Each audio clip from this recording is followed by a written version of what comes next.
Today, as I am recording this on Thursday, October the 30th, 2025, there is a very interesting energetic thing going on in the air of like lines being crossed. And you can feel the dark shadow lines being crossed, like that next step of shadow lines we are crossing into of like, ooh, we're not coming back from this. We're actually going to go through into new territory. But at the same time that those boundaries and lines are being crossed, I mean, you can really just feel it in the air. And where I live, I'm not very far down the road from a military installation where they do like trainings and test bombings and that kind of thing. And the last couple of days, boom, boom, the air has just been filled with bombs going off here in Eastern Washington at a military training facility.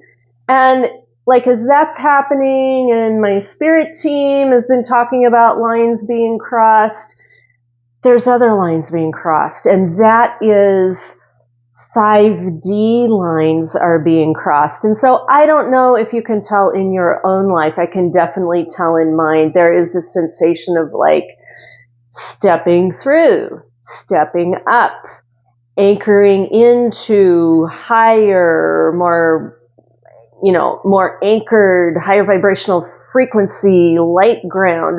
It's just like as one area is crossing lines, there is this sense of, okay, step over that line, Dana, go that next step deeper, higher, more powerful into that light space, and that's what's in the air. Now, as that is in the air, my spirit team has been very adamant. They're like, you need to talk about your grandmothers, Dana.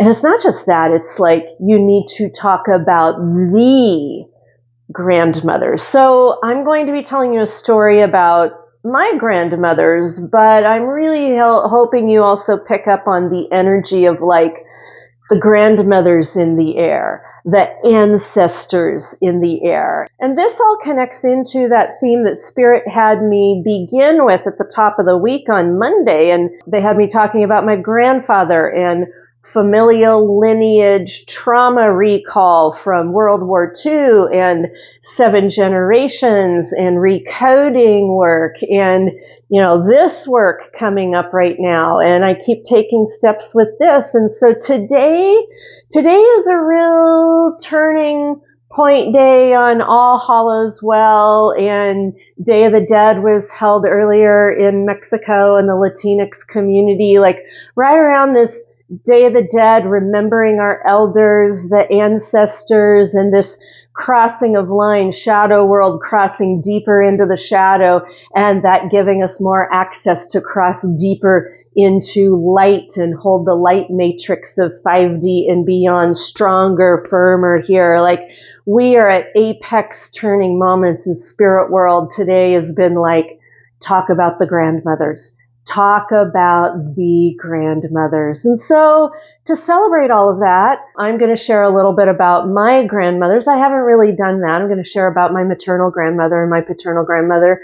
And I'm going to share it in a way of walking you through crossing the border, the Colorado into Utah border from western arid Colorado country into deep Red Rock country. Like when you think about Red Rock country in the United States, it is Utah and Arizona. I mean, yes, there's Red Rock in other parts of the United States, but like there is no other place in North America quite like Utah and Red Rock country there. I mean, Bryce Canyon, Grand Canyon. I mean, there is nothing like those ancestral grounds of the grandmothers. So let me set the stage. We're just going to kind of take a winding track. I've asked my spirit team, what's the point of this whole thing? Spirit team is basically about crossing boundaries consciously from one landscape into another, which we are doing right now,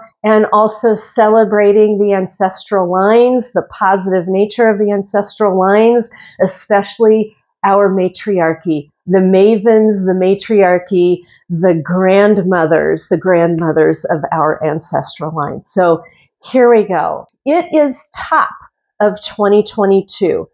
And I pretty much burned my life to the ground again. You know, I had walked away from a marriage that had been good for a while and then just unraveled into a very neglectful, unheard, unseen kind of place. And I wasn't willing to go down with the ship. So I walked away from that marriage. We sold the house. I had some money in my pocket, and Spirit team, they were very adamant. They're like, it is time for you to get the hell out of Colorado. And I was like, what? Because I'm, you know, Colorado native, lifelong home, Colorado. I felt like I had been slowly touring around the state, and I had yet to get up to the Yampa River Valley up in Steamboat Springs, Colorado. Like, I wanted to spend some time up there. And they're like, nope, time to get out of Dodge. And, you know, what was really interesting energetically, I can speak to the people who can really understand this. Like, I'm a mountain girl, live on the plains, live on the mesas, but I got to be right near the mountains, right? And the deeper we got into shift, especially after we crossed through 2020, I could feel the grid work, the magnetic grid work in the Colorado mountains. I could feel it moving and shifting. And I would say to people in my spiritual community, I'm like, what's going on with the mountains? And they're like, what, you know, they look like, they're like, what do you mean, Dana? I'm like, the energy in the mountains is changing. The magnetic grid in the mountains is changing. And they'd be like, what are you talking about? Like, I heard the dog whistle. I heard the dog whistle and nobody else heard the dog whistle. And so that was really on my radar for a couple of years. And I could feel it, you know, a ratcheting up, a shifting and changing. And as much as I love being there, I had this feeling of like, I don't know that I can stay here. Like there was a feeling of like, you know, I need to clear out for a little while. And Spirit team had been talking to other people that I knew, and they were randomly, like, these people did not know one another. And I get on the phone with one, and one would be like, I don't think you're going to be staying in Colorado. And it was like Pacific Northwest. And then I get on phone with another one, and, you know, they didn't know one another. And it was the same thing. And by about the third time this happened, I was like, holy shit. Once my divorce gets finalized and the house gets sold, there was a feeling of like, do not hang out any longer. You need to stage exit left and get up to the Pacific Northwest. And I was like, okay. And I really didn't want to leave Colorado, but I also had this sensation of like, if I stick around after my divorce and stay on the Colorado Western Slope, things are probably not going to go very well for me. Like, really not go very well for me. And I could feel that. And I also had this sensation of like, I wanted to take somatic money to a whole other level, because I've been doing all this private work and research, like R&D and private work and clients and all of that. And it had really flown under the radar. And I wanted to start getting out to the greater world. And I thought, and we all know about plans, you know, and God having other plans for us, and that's totally what has happened. But I thought in my mind, okay, fresh start, get out of the state, do some recovery in the PNW, get my business launched back up to a whole other level. Sounded like a pretty aligned plan to me. So I was in the process of doing all of that. Initially, I pendulum checked all of the quadrants of Washington and all of the quadrants of Oregon, and it became very clear that I was being stationed somewhere around southeast Washington down into parts of Oregon. Like, those seem to be my sweet spots from an astrocartography perspective. And if you don't know what astrocartography is, look it up. It's astrology paired with cartography to help you find your sweet spot locations. And that's what I did. And so I made a couple of volley trips up here to Washington to check it out. It was all vibing. It was all landing. And then there was the trip to come up and anchor in my initial living space. And it's that trip, I told you all of that so you could kind of have a feeling of how important this was with the grandmothers. I leave the Paonia, Colorado area, North Fork of the Gunnison, to drive from there, drive all the way through Salt Lake City, up into Pendleton, Oregon, and then cross the border into Washington State, headed for Yakima. So it was interesting, and this is probably about my third trip up. I've got the car packed up, Bob's got the dogs, and it literally was like a sense of freedom, a sense of really making a break for it. And not just any kind of break, because you got to realize my roots in Colorado they run deep. They run really, really deep for me. And so to cross the Colorado into Utah border with the intention of anchoring in my first living location here, like, that was a big move. That was a big move. Didn't know anyone, didn't know how it was going to work. You know, a little bit of flying by the seat of my pants. Done that a lot this lifetime. Like, I felt like I knew a lot of that landscape and had, have a lot of the tools and the rhythm of how to be able to go about doing something like this. And so I was on, car packed, dogs with Bob, and I'm driving out. And last really big pit stop before you really head out into wild red rock country kind of thing, right, is Grand Junction. And so made my stop in the Grand Junction Fruita area, got all secure, ready for some long country driving. And I'm headed out and I'm crossing over all of that arid land of Western Colorado outside of Grand Junction to the Colorado-Utah border. And I get across the border and, I had a lot of emotional stuff happen there. And I, did stop at that beautiful, colorful Colorado sign that, you always see when you're coming and going from Colorado, and did a little bit of a ceremony, and then got back into the car and kept going, got through a lot of my emotional stuff. And quite literally, as I'm really hitting into the rocks of Utah. And for those of you who traveled in Utah, like you drive in the arid land, and then all of a sudden, you start hitting rocks, and you're seeing the mountains and the dispersal of mountains and red rock country basically. And so it was like right around in there when I'm really connecting in with Utah red rock kind of country. That's when it happened. And I was shocked because I'm driving, minding my own business, and all of a sudden, one on one side and one on the other, and it's my grandmothers, like my grandmother Newbie and my grandmother Judy, and they are just chatter, and they are like, we are so proud of you. What you are doing is so courageous. And then they said, we never got to do this. We never got to do this in our lifetimes. And it's true. These were hardcore Midwestern Indiana women who were totally unfamily and raised family and stayed married to husbands for over 50 years. And like, they did the walk. Like, they were greatest generation. They were builders of what we have been able to enjoy today.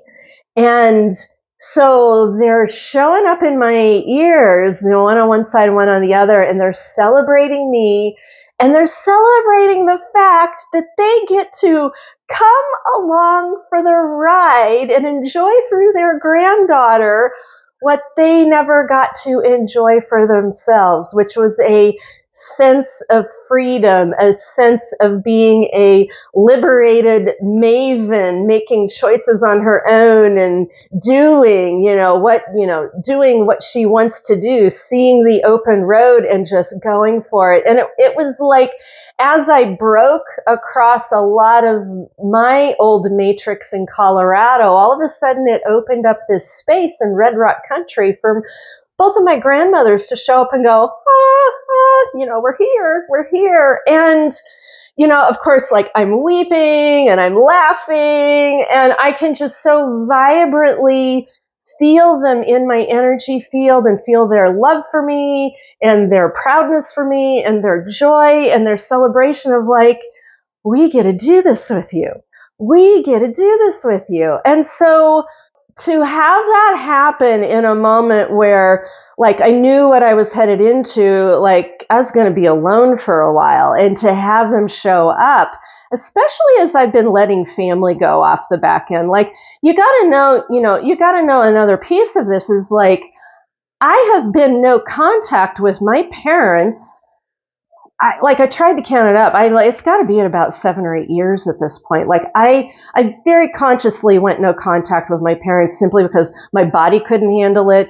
The narcissistic personality disorder and all the dysfunction and toxicity with my mom and my dad covering for it, and there being no conversation. I mean, my father at one point basically said to me, like, it's our way or the highway. You choose.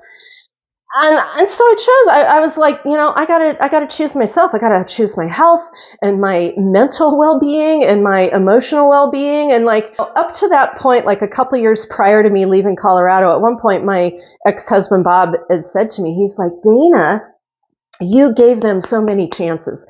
I watched you work so hard with them and give them so many chances, and they didn't.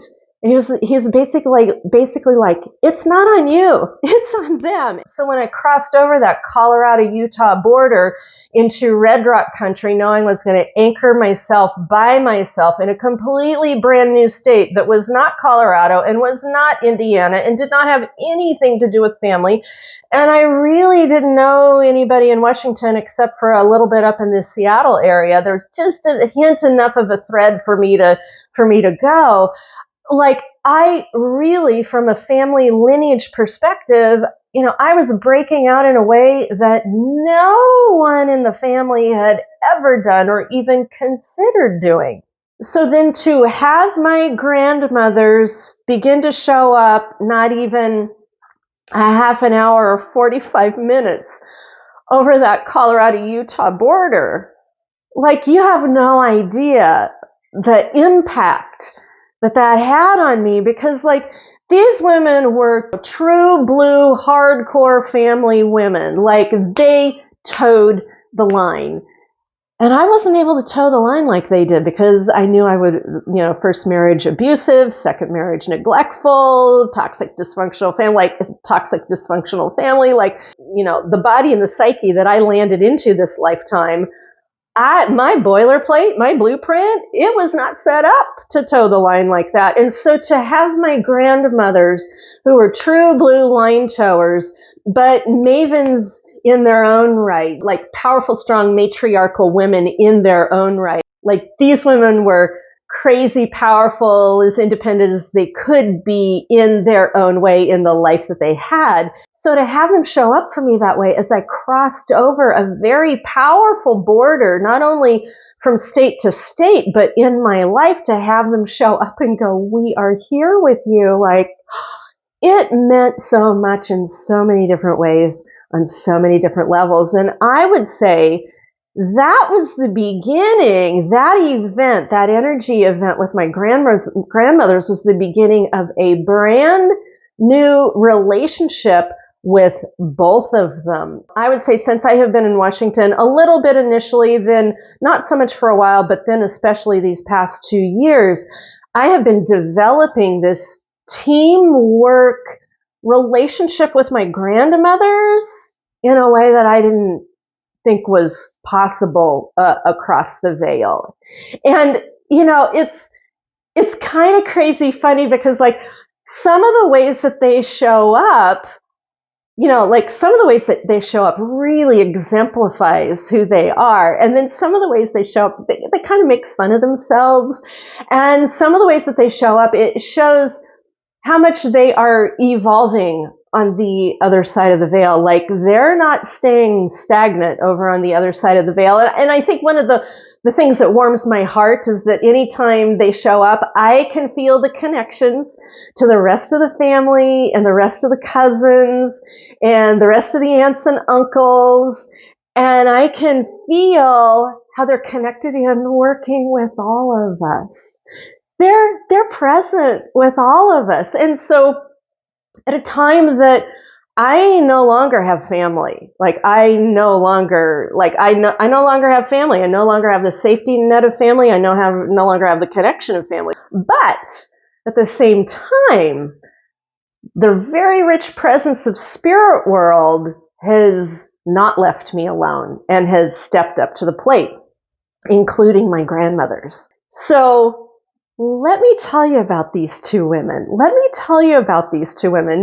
when I was little, loved my grandmothers, scared of them. Like there was that push-pull of like, oh, I love you, and oh, you're scary. Because they'd lived through shit. They'd lived through a lot of stuff. Like my grandmother Newbie had, come onto the planet and lived through First World War, Spanish influenza, Second World War, Great Depression, kids as teenagers with the civil rights movement in Vietnam and all of that going on. Like that was my grandmother Newbie, and that was her lifeline. And she went from like kerosene lamps on tables in southern Indiana to study by, her high school texts and try to get into college when her father did not want her to. And the only reason she was able to get in is the local agricultural extension agent saw the brilliance of my grandmother, and vouched for her and made sure that she went from, a straight A high school education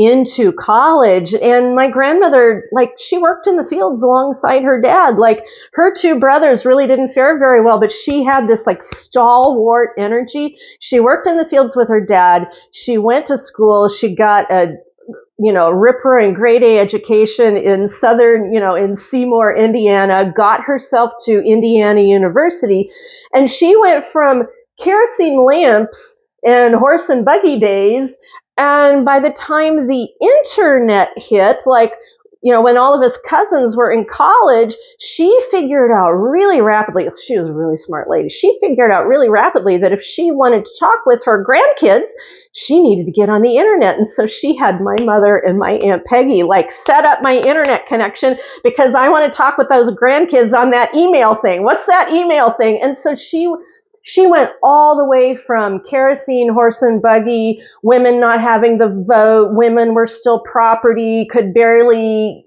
get her father to agree to let her go to college, all the way to how do I talk with my grandkids on email and pester them? Like she was bound and determined to keep the contact and keep in touch. And I remember, I'll never forget to this day, I'm in college, Indiana University, the first computer banks.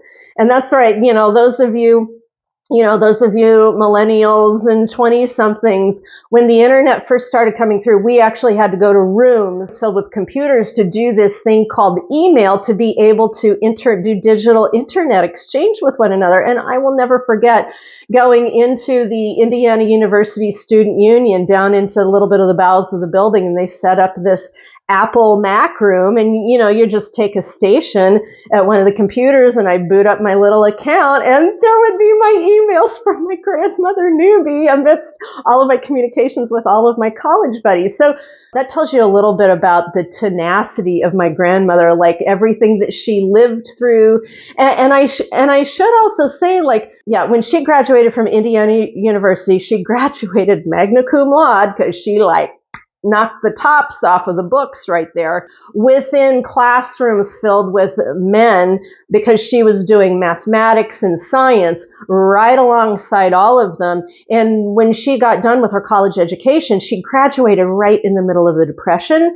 And to get work and cash flow going, she had to go to work in a factory in Indianapolis, Indiana. And as she moved along her life path, because of her science degree and her math degree, she did get offers to go do science and math in Washington, D.C. And this just breaks my heart, she turned those offers down because it was more important for her to have family than it was to go off and have a career. So think about this. This is this brilliant woman in 1940s Indianapolis, Indiana, and she's got the education and the kudos, and she's got everything that it takes to go off to Washington, D.C. at that time as a woman to secure, and I don't even know what the job was, to secure a job doing math and science in Washington, D.C. for the government. And she turned them down. And whenever I think about that story of her, it hurts my heart because she didn't fully follow her soul line, the full fruition of her soul line. She handed that off to be able to have all of us. And she ended up having two daughters my mom and my mom's sister, Leonore and Peggy. And then between Mom and Aunt Peggy, between all the cousins, then it was like grandmother got 2 daughters and 6 grandkids out of the bargain. And she could not have been happier, and she could not have been more involved in our lives. I mean, she was involved in how we were getting educated, the types of thought processes we were having. Like, I remember writing letters back and forth to my grandmother Newbie, sharing what was going on in my life and talking about ideas. This was my grandmother. And my grandmother Newbie, alongside my grandfather Newbie, were very involved in the church. Like, she, ultimately she became a bookkeeper for the local newspaper, which totally fits because she loves words and she loves numbers. And so she was doing words and numbers for the local newspaper. And my grandfather was a builder. And they were part of that generation that built things, right? And one of the other areas they were very involved with was building churches and then building church society. And the crazy thing for me, now knowing what I know about the Midwest and Bible thumping and especially Indiana, is like, even though they were church builders and church going people, my grandparents were not religious. Neither of sets of my grandparents were religious. Like, church on Sunday, yes, you did not miss church on Sunday, but I never heard them talking about Jesus this and spreading the gospel there and, died upon a cross for us. Like, I never heard any of that garbage. Never heard any of that. My grandmother was much more focused on ideas and philosophy and human development and what are the books that you are reading and how are you doing in school. And like, this was her MO, and she anchored that in all of us grandkids. Like, I am not in touch with my cousins at this point, but I know every single one of us was so deeply affected. We were deeply affected by all of our grandparents, but we were so deeply affected by how grandmother Newbie interacted with us and what kind of track that set for us on our lives. And so to have this woman show up in energy space, the type of person that she was in her life, part of me went like, kind of be still my heart. And the other part of me was like, are you fucking kidding me? And so, grandmother Newbie has been along for the ride, enjoying my exploration and freedom and showing up when I really needed help and, helping me with the faith part of my journey and letting me know that I'm going to make it. And, and all of that good stuff. She has showed up at some very, very instrumental places, but not to be outdone. This is my other grandmother, Anna Ruth, and both of my grandmothers, I think there was like a 10-year difference between them. Like, my grandmother Judy was much younger than my grandmother Newbie. And like, the one thing I did not like about my 2 grandmothers is they did not have a good relationship with one another. They did this thing where when they saw one another, or there were family functions where they were there was this like, everybody's in their Sunday best, nothing's out of place, and everybody's sitting very stoically on couches, and it was like a very stiff UN meeting between the families is kind of what it was like. And grandparents like looking down their noses at one another, because it literally was kind of like the country mice and the city mice, and the city mice were like, we're a little bit better than you because we have a little bit more education and we're living in the city in a little bit better spot. And the country mice were like, well, how do you get off on that? Because we worked our asses off and we've got this farm in northern Indiana that's done pretty damn well. And so you can't sneeze at that. I mean, you could just, cut the air with a knife. And so my grandmother Judy was about 10 years younger than my grandmother Newbie. And she never said it, but she considered herself, she was prettier than my grandmother Newbie. But my grandmother Newbie, like, I don't think I ever let her forget it, that, my grandmother Judy didn't have much of an education, like 8th grade, maybe a little bit into high school. And my grandmother went all the way through college. So there was that friction there. And the thing that really distinguishes it for me about grandmother Judy is like, while she was alive, especially when I was little, coming up into my high school years, like grandmother Judy kind of scared me because she had a mean streak in her. And I look at what she went through in her life and everything she dealt with, and I'm like, I'd have a mean streak too. Like I really would. I'd have a mean streak too. But as I got older, like when I went to college, I was graduated from high school in Colorado. And then, of course, I'm the oldest granddaughter on both sides of the family, and I'm expected to trundle off to Indiana University in Bloomington, Indiana. And, I did what was expected of me. I was still, cutting out the cookie cutter thing at that point. And so when I went off to school in Indiana, I would visit my grandmother and grandfather Newbie, and then I would also go up and visit my grandmother and grandfather Judy. And what I began to notice is that the older grandmother got, and the more I matured, I witnessed her soften. Whereas my grandmother Newbie, she got edgier. She raged more the older she got. I will not go softly into that good night. That was my grandmother Newbie. My grandmother Judy, I do not know what got through to her, but she softened. And the older she got and the more we matured, there was a turning in her. And especially like the last 5 to 7 years of her life, every time I saw her or talked with her on the phone, she would say to me, Dana, you know I love you, right? You know I love you. Like she never went an interaction without letting me know that. And what she did not know is that I was at a turning point with my mother where like the older my mother got and the more toxic my mother got. Like it got to a point with my mom, like my mom was it was just nasty to be around her. My mom off and on through my life has done some really horrid psychological things. And the older my mom got and the worse that got, it was like the older my grandmother got and the better she got. Like there was a turning of the tides there.